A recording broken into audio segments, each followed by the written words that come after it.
Почитувани гледачи, добре дојдовте во најновото издание од емисијата Мој став на интернет фреквенцијата на М телевизија. Мој денешен гостен и истоговорник е господинот Љупчо Алексовски, председател на движењето Здружение Фронт за демократска Македонија.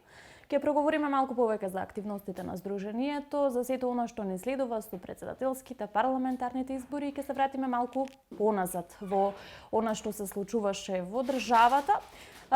Како и да е, ви ветуваме 30 на минути интересен разговор кој се надевам дека ќе го задржи вашето внимание. Да не должам многу јас во најавата, ќе го поздравам мојот гостин. Господин Алексовски, ви благодарам што ја прифативте мојата покана да бидете дел од емисијата Мој став. Како сте? Супер. Јас би почнала со она што е најактуелно деновиве, а тоа е дека партијата Единствена Македонија заедно со уште 24-25 здруженија и партии најавуваат, односно дефинитивно ќе одат со бојкот на председателските избори. Потпишавте спогодба, дел од спогодбата бевте и вие како председател, односно како Здружение Фронт за демократска Македонија. Зошто бојкот на изборите?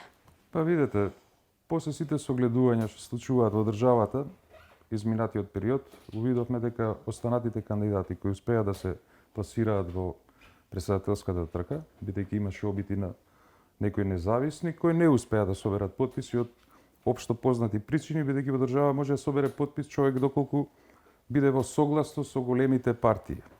Ако тие дадат поддршка, може да се соберат потписи, така да кандидатите што ќе преостанат во трката реално би биле кандидатот на ВМРО ДПМН и кандидатот на СДС.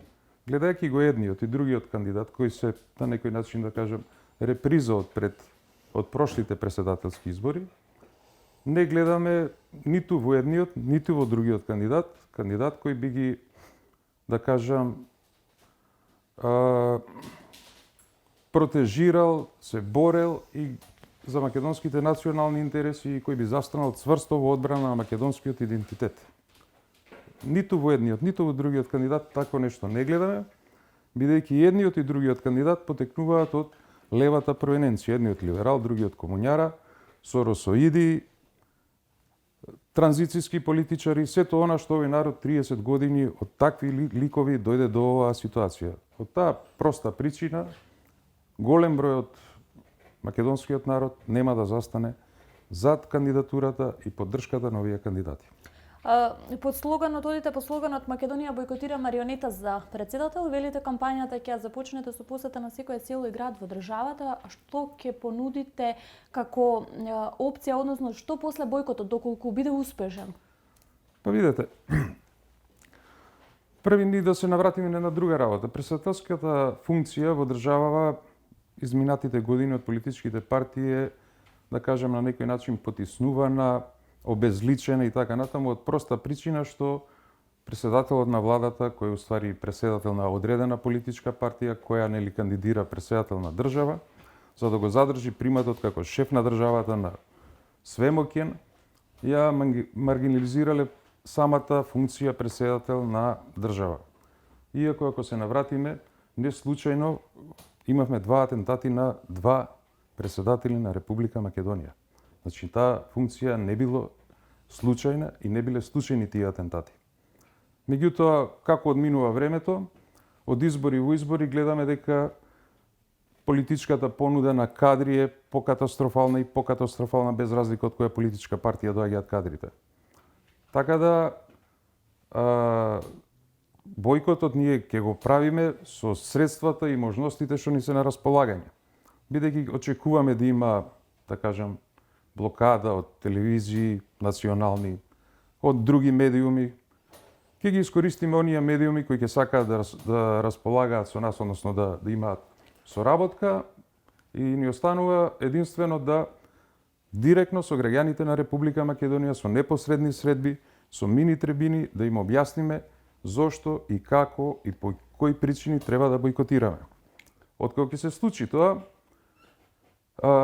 се надевам дека бојкотот ќе успее, бидејќи не гледам расположение за така да кажеме некоја поддршка на председателските избори и кандидати. После тоа, како вакво здружение што го направивме Македонија бојкотира, се надевам тука ќе се приклучат и други политички партии, и други здруженија, како една македонска патриотска организација ќе понудиме ново лице за претседател на државата кој ќе ги штити македонските национални интереси. Тоа ќе биде отом потом. Така, токму тоа го најавите на подпишувањето на спогодбата дека ќе предложите претседател македонец кој ќе води државата. Што значи тоа? Каков претседател предлагате да ја води оваа држава? Македонец тоа значи да се грижи пред се за македонските национални интереси, македонскиот јазик, култура, историја и така натаму, не запоставувајќи ги, нели, граѓанските права на останатите заедници кои живеат во Република Македонија. Меѓутоа на другите заедници кои живеат во Република Македонија не им се загрозени правата, како што се загрозени изминативе години на македонскиот народ, со штетните договори, почнувајќи од рамковниот договор, преспанскиот, па бугарскиот и не знам уште каков све недоговор нема да ни најдат, додека не ни избришат од мапата на светот како народ. И ако сега не се освестиме да се браниме себе си, да ги сочуваме нашите историски, културни вредности, кога? Кога ги споменавте кандидатите за претседател, факт е дека со еден од кандидатите кој собираше подписи имавте блиска соработка, чинам господинот Вело Марковски. Агитиравте за него? Да. Не само за него, имаше и други кандидати што нели се потрудија да соберат подписи, меѓутоа ако земеме во да кажеме да ги разгледаме и другите држави, да кажеме во некои држави како Германија 5 души доволно да се подпишат, не знам во Америка 200 души, не знам, аму 50 души. Некаде не ни треба подписи да собереш за да се кандидираш за претседател. Кај нас е бројката 10.000, што во однос на населението кое во моментов се наоѓа негде околу 1.200.000, претпоставам дека има што живеат нонстоп во Македонија, другите нели идат, патуваат, работат во странство и така натаму. Од друга страна, непокривањето на целата територија со канцеларии. Значи, ајде, ако треба да се потпишеш, барем сите општини да имат канцеларии. Тие немаат секаде канцеларии. Така да имаше одредени региони, например, за да се потпишеш, да кажеме, од некоја си селска средина, треба да патуваш цел ден, да отидеш до градот, да се потпишеш и се вратиш назад. Тоа е, мислам, ненормално. Сметате дека тоа целиот тој процес на собирањето подписи не беше фер и коректен? Па не е фер со самото тоа што први им бараат 10.000 подписи, не е фер што секаде невозможија да има канцеларии, не е фер да денеска има и услови, барем кога не можеме да ја покриеме територијата со канцеларија. Замислете, аеродром немаше канцеларија и Ново Лисиче. Мора да идат во центар да се потпишат. Во центар знаеме каква е ситуацијата со паркинг местата. Значи таму никогаш нема место за паркирање. Треба 2 сати да вртиш за да најдеш место, па не знам колку денари ја платиш од сат и така натаму, па замисли гужва да има да чекаш да се потпишеш. Која е логиката луѓето да ги малтретираш во тој фазон? Така да тоа е еден пример за Скопје, кај што имаме огромна количина на население, да кажем, во аеродром и Ново Лисиче. Исто да кажеме во Карпуш немаше. Односно немаше во Ѓорче Петров, него идеа во Карпуш, во Козле некаде да се потпишат. Смешно е ти во Скопје да немаш да најдеш канцеларија. Како здружение и претседател на истото бевте блиски со опозицијската ВМРО ДПМН. Да. Соработувавте. Какви се вашите ставови за тоа што ВМРО ДПМН има повтор пат ист кандидат за претседател на државата? Прво, кој што чинам едногласно се избра од партијата?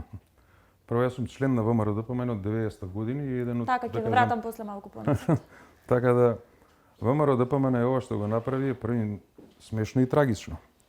Смешно е затоа што ВМРО ДПМН како опозицијска партија која, да кажеме, на македонскиот простор значила, која носи демократски промени, која демек практикувала демократија, да дојде да се сведе, да иде со еден кандидат, и ова е прв ми се чини конгрес, односно конвенција за претседател, кај што се иде со еден кандидат.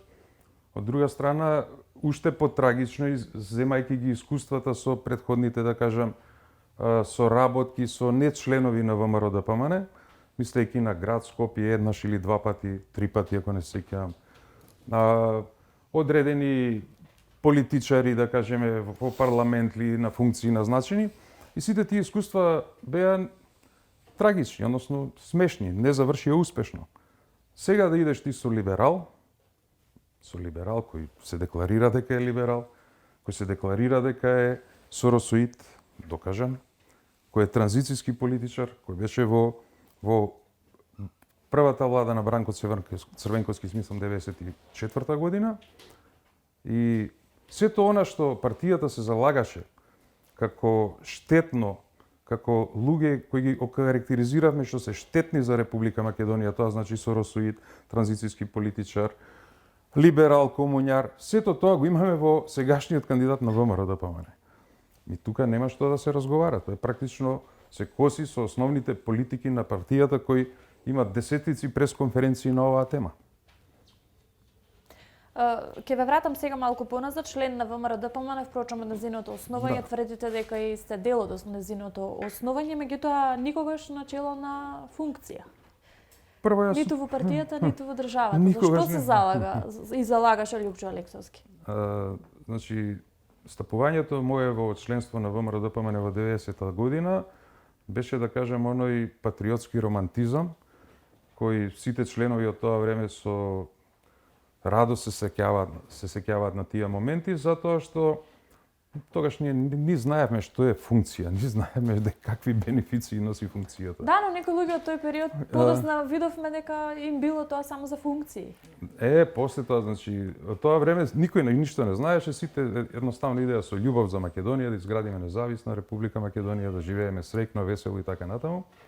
И тоа е исто интересно дека голем број не се осмелија јавно да го кажат својот став во тие чудни времиња, ниту па беа активисти во тоа време, него беа некои така потајни поддржувачи. Меѓутоа со тек на времето, кога дојдоа парите, дојдоа и кавгите. Одредени луѓе, значи, го почнаа да го забораваат својот патриотизам и почнаа да размислуваат за функции, па почнаа внатре партиските дворски игри, така да вистинските патриоти во ВМРО-ДПМН никогаш не дојдоа на вистинска позиција, или дојдоа кратко и после тоа со тие партиски игри беа исфрлени од играта, зашто ако е некој поштен меѓу 10 непоштени, нормално е дека нема да чини. Така да, јас никогаш не сум сакал функција, ниту пак сега сакам функција, не ми била потребна во животот. Не ми биле ни потребни ни средства, не ми била потребна ни популарност. Едноставно се грижам за Македонија да опстои како нормална држава, гледајќи ја ситуација од ден на ден, иселувајќи се младите, ние остануваме демографски осакатени, односно сме нација која изумира. И таа тема, мислам дека у последно време треба со стручни лица повеќе да се занимаваат телевизиите и медиумите, да им објаснат на луѓето дека ние изумираме. Што превземате како здружение конкретно во настока на овие теми? Како делувате? Мора да делуваш спрема можностите. Можностите се, како да кажам, најубаво се делува со директна комуникација со граѓаните. Да им објаснуваш од еден на еден, да сватат каде и како се наоѓаме и зошто е целата приказка. Имаат ли ваквите здруженија како вашето простор за да допрат до граѓанинот? Во одредени периоди, да, во одредени не. Тоа зависи колку им одговара на политичките големи партии, нели? Дали потребно е некое здружение да говори на одредена тема која е во нивни интереси или не е потребно. И така доаѓаат, нели, поканите и средбите со медиумите, а целата друга активност е теренска активност. Директно со луѓето, со директни разговори, објаснување каде сме, зошто сме и до кај ќе стигнеме вака. За претседателските кажавме дека ќе бойкотирате, видувања за парламентарните избори? Парламентарните избори моментално за нас што е битно како здружение да се опстои тоа да не се промени уставот со цел да се внесат бугарите во уставот, што не е толку страшно да се внесат бугарите во уставот. Страшни се оние другите, да кажам, одредби од тој договор каде што таа историска комисија треба да расправа дали е Гоце Делчев македонец, дали ние македонците сме македонци или не знам таму што све не, што е трагикомично. Иначе што се однесува до бугарите во уставот, јас одма би ги примил доколку тие ги примат македонците во нивниот устав, што се нашите браќа од Пиринска Македонија. И така би било тоа, нели, некој фер компромис. И нормално да ги спроведат тие 15 или 16 пресуди од Европскиот суд за човекови права. Што е, нели, нормално, ако веќе разговараме на рамноправни основи, ако сакаме да направиме договор, меѓутоа овдека очигледно дека ниту со бугарскиот, ниту со охридскиот договор, ниту со преспанскиот договор не се работи за тоа да се направат договори со кои ќе се стабилизира регионот со цел да Македонија полесно влезе во тој Европски сојуз и така натаму и така натаму. Овдека се работи да се разнебити македонското ткиво. Ако реално ги погледате сите тие договори, од Охридскиот станавме апартхеид. Односно, ние македонците сме црнците во тој апартхеид, додека албанците се тие белците.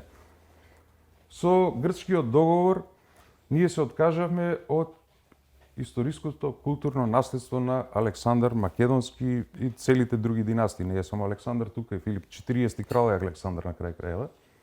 Значи тоа го избришавме, ние немаме врска со нив, тоа е све грчко. Кој со кое право тоа го направи? Кој со кое тоа право? Сега се случува истото и со бугарите. Истиот принцип е, ќе избришеме историјата онака како што им чини на бугарите. А заборавајќи од тука Бледскиот договор, договорот со Ѓорѓи Димитров и така натаму. Значи, приказката е следна. Јас ви гарантирам, тоа е моје видување, Македонија никогаш нема да влезе во Европска Унија. Не дека ние не сакаме или нема да бидеме вредни. Затоа што влегувањето на Македонија во Европска Унија би значило обединување на трите дела, односно 4 дела на Македонија, не заборавајќи го и преспанскиот дел. Така да, тоа е фикс и моје убедување и ние час поскоро, ако се освестиме за тоа, час поскоро да превземеме мерки да се заштитиме за да обстанеме како нација и народ, тоа значи дека ќе имаме шанси за поголем успех. Ако спиеме, Ке сте придвижили чекор напред државата после двојните избори? не верувам. Од проста причина, јас во моето искуство, гледајќи ја политиката, ако направиме анализа од 90-та година, нели од плурализмот до денес, за мене представува понос да се каже, само првата техничка влада, која траеше неполни 2 години, и таа влада покажа како се гради држава. Со сите пречки, проблеми што ги имаше во тој период, успеа да изгради држава. Каква таква. Значи, одлична во однос на условите и можностите што ги има. После тоа, јас не видов ништо, осим тие, ако ги читаме програмите или не, тоа е интересна емисија, може да направите тоа, ако земе да ги читате програмите, политички програми, нели предизборни, и да видите кој што све нудел, како нудел, и да направиме на реперспектива кој што уствари направил. И на крај се сведува, сите продаваат идеологија, сите продаваат Европа, НАТО, не знам, бенефит, не знам, благодет, живот и така натаму, а на крај се сведува од сето тоа да дојдат да управуваат со македонскиот буџет и да може да го искрчмат. Значи, нема во ниједна политичка партија сега реална македонска или било каква друга програма, може и на албанците истото им се случува и на турците. Сите гледаат да дојдат до буџетот и да го крчмат. Нема политика тука. Има крчмење. Ке се освести обичниот граѓанин на овие избори? Ке проработи свеста? Не верувам. Затоа што се уплашени граѓаните. Значи, ако гледате изборите како идат, пак една перспектива направиме, поддршката е, да кажеме, за ВМРО и СДС, бидејќи се тие најголемите македонски политички партии. Зашо се најголеми, треба да анализираме и тоа. Значи, големината на политичките партии во Македонија се однесува од тоа кој колкава војска има, условно кажано, нели? Војската се вика запослувања и наградувања пак од име на буџетот на Република Македонија. И така, ако гледаме сега, ние имаме околу 200-220 администрација, не е ни битно колку е. Битно е дека таа администрација се состои од луѓе од ВМРО, СДС, ДУИ и по некоја помала политичка сателитска партија која во одреден период влегла во одредена коалиција и за бенефит добила неколку запослувања. Тие се тие луѓе, кои ги изброиме околу 220.000, да ги поделиме на политичките партии, тие се луѓе кои во секој момент се спремни. Не е битно кој е лидерот, не ги интересира ни идеологија, ниту партиско нешто. Ниту ликот на председателот. Нешто не ги интересира, едноставно нив ги интересира како ги каже шефот, треба да одиме, треба да се потпишеме, ќе се потпишеме, треба да пцуеме, ќе пцуеме. Битно е, кога ќе дојдеме на власт, јас имам своји заслуги и треба тоа да си го наплатам со запослување, унапредување и така натаму. Значи, така функционираат големите партии. Никој од нив абер немаат од Најверојатно и народот го прифатил тоа, па му одговара. Сега, останатиот дел од народот не го прифатил, меѓутоа, секој обид на организација на народот во одредена групација која ќе им штети на нив, иначе тие си се заштитени, нели, 10.000 потписи за преседател, после тоа не знам ако сакаш да правиш листа колку илјади потписи, па не знам ако сакаш да правиш политичка партија, нели исто таму давачки, трошоци и така натаму. Така да тие во тој дел и на крај крајава медиумите нема да те поканат затоа што се под нивна контрола, дали да не нин, дали на други. И кога ќе дојдат политичките, да кажам, разврски или борби како сега што се изборите, ќе видите вие по законот за застапување таму на политички партии, колку има малите, демек, политички партии, тајминг во националните телевизии. Тоа е добар ден само може да кажат и завршува тајмингот. Како ќе имаме тука рамноправна политичка борба, како е рамноправен стартот. Од старт. Тие тргаме на 1000 метри, ти тргаш од нула, тој трга од 900 метри, треба 100 метри да ги изоди, ти треба 1000 да ги трчаш и па нема да го победиш. Тоа е најнормално. Така да народот све прават да нема здружување, по разни основи ги растураат, да кажеме, разни ботови, афери, па некојаш се користели со кривични пријави, тоа да не го забораваме. Имаше монтирани судски процеси по одредени луѓе. И на крај тоа да заврши да тие седнат на маса и се договараат како што им чини. Кој сполитизира ли и големите политички партии и изборот за председател во државата? Да, исполитизиране, меѓутоа... Може ли народот конечно да гласа за лик, а не за партија? Народот... За личност? Значи, тоа сепак, ви кажав, тие, значи, ако ги пратиме, не се доискажа преска, ВМРО, ДПМН и СДС во времето има 70% поддршка од македонскиот народ. Тоа беше сериозна поддршка. Зборувам години назад, го спрема анкетите. Сега ВМРО... нешто помало поддршката? Не помала него, еве, ако гледаме анкетите, ВМРО ДПМН демек имала 22%, СДС имала 12% и кога ги избориш тие не се ни 35-6%. Значи упола од тоа што реално го имале. Тоа значи од другиот дел од народот абстинира. И нив им одговара да абстинира, затоа што, да кажеме, за парламентарни избори нема ни цензус, нема потреба. Петорица да испаднат да гласаат, изборите се валидни.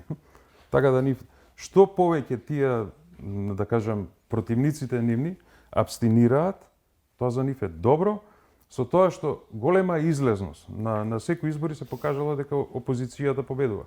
Дека нас има и друг проблем со таа група на народ кој не излега да гласа, а во одреден момент излегол, тогаш излегуваат да казнуваат, не да гласаат за личност или за партија или за програма, него да го казнат тој постоечкиот владател на државата, дали е ВМРО, дали е СДС, не е битно. И едното и другото се случило. Тој народ за сосвести до него е. Наше е да му кажуваме тој да размишља. Очекувате ли поддршка од истиот овој народ за кампањата Македонија бойкотира председател? Па очекувам ја поддршка од секој нормален, самосвесен патриот. Секој што размислува со своја глава, знае што е црно, знае што е бело и нормално е да постапи така и да не се плаши, затоа што најбезболен начин е да не испаднеш да гласаш. Иначе док испаѓаш да гласаш во одредени места кај нас Македонија, нели има емисари кои ќе ти кажа и за кој ќе гласаш, а и за нас гласа и така натаму. Тие класични притисоци, да кажам, што се употребуваат у кампања, се присутни се уште кај нас. А вака ако нема да излезеш, нема никој што да ти каже. Ќе видиме ли кампањата како што ветивте низ цела Македонија? Па ќе се потрудиме во рамките на нашите можности да појдеме секаде да ги посетиме луѓето, да им објасниме што може да им објасниме, да не разберат колку што може да не разберат и се надевам на успех. Господин Алексовски, ви благодарам за времето и за овој разговор. Благодарам и на вас. Мој став со господин Љупчо Алексовски, председател на Сдруженијето Фронт за демократска Македонија. Почитувани гледачи, и вам ви благодарам за вниманието. Се гледаме за 7 дена од сега.